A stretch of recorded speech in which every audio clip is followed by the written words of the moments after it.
Hi, welcome back to Psalms today. We're in Psalm 43, which is literally a continuation of Psalm 42. And I'll show you why we think that in a second. But remember Psalm 42, the writer of the psalm is up north, a long way away from Jerusalem, longing to be in Jerusalem worshiping God.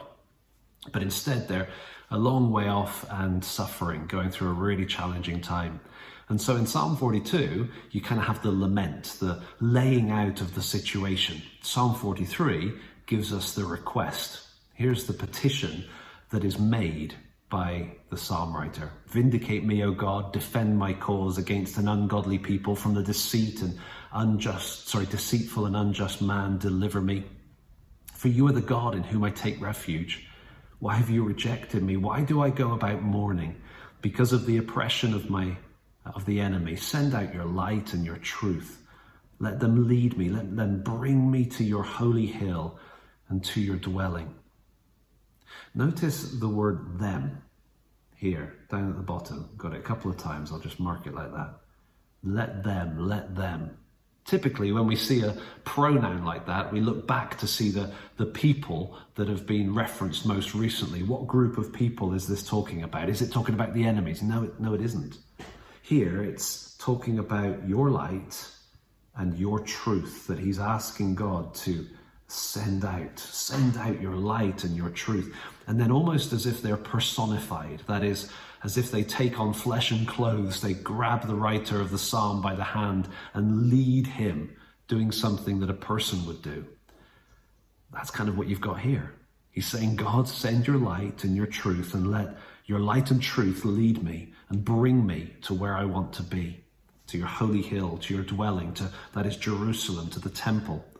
Then I will go to the altar of God, to God my exceeding joy, and I will praise you with the lyre, O God, my God. Why are you cast down, O my soul? Here's the refrain. We've seen this before in 42 verses 5 and 11, again here in 43 verse 5. Why are you in turmoil within me? Hope in God, for I shall again praise him, my salvation and my God. Notice, by the way, at the start of 43, there's no details at the top, no information. It flows straight in, an indication, along with consistent language, consistent flow of thought, and that refrain in verse 5 that was used twice before. So what we've got is 4 verses, refrain, 4 verses, refrain, 4 verses, refrain.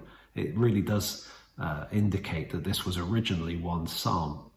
So what is it that I'm wanting you to notice? Remember, in these videos, one detail to help you read the psalm today and one point of application. Well, the detail is this use of the word them, recognizing what it is that he's asking God to do for him. Here's the point of application.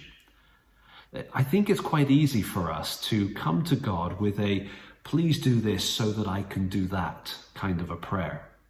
You know, God, I'm in this tough situation. If you'll get me out of this trouble, I will give extra next month, or I will go to church more regularly, or I will whatever.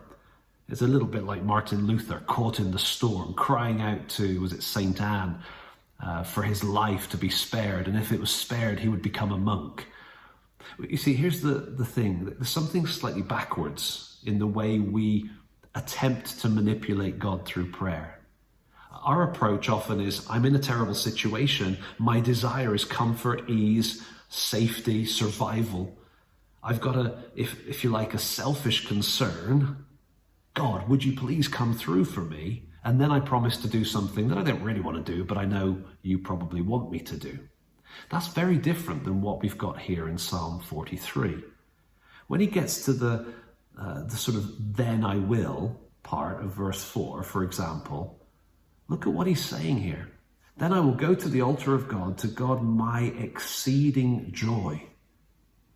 You see, this is completely backwards from the way we sometimes pray, right? We can pray, I've got a desire for comfort, I'm in a tough situation, God come through, and then I'll do something I don't want to do.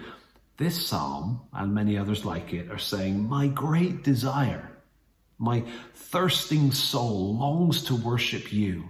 That's what I want. And so would you come through and answer my prayer, deliver me from this situation so that I can do what is already my great desire to do. You see the difference? It's not, I'll force myself to do something in payback. It's my heart is bursting to do this thing for you, Lord. My desire is you. You are my exceeding joy. And so if I'm coming up against a barrier, a roadblock, something that's getting in the way, then I ask God, please come through for me, answer my prayer, because I've got a fully motivated heart to come and worship you. I hope you can see the difference, and I would encourage you to pray about that. Read Psalm 43, share highlights with others, but pray about how you pray about stuff.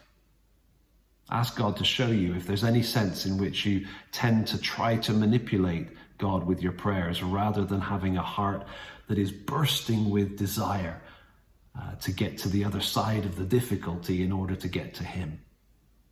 Psalm 43, share highlights with others, comment below if you'd like to as well, and we'll see you next time. Thank you.